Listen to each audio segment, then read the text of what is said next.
Здравствуйте, друзья! 10 января, пока на улице минусовая температура.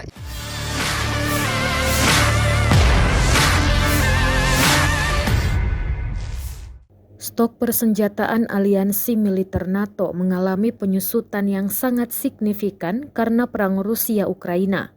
Hal ini disampaikan perwakilan tetap Amerika Serikat untuk NATO, Duta Besar Julian Smith.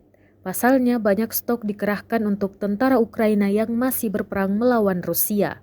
Terbaru pasukan Rusia memamerkan sejumlah senjata dan kendaraan NATO yang terkoyak hingga hancur di Kupiansk.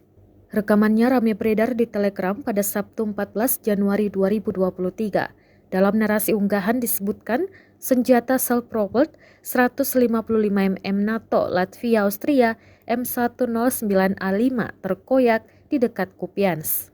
Diketahui bahwa tentara Rusia menghancurkan howitzer self-propelled NATO yang direkam dalam video di dekat desa Kislovka, distrik Kupianski, wilayah Kharkiv, tempat pertempuran sengit berlanjut.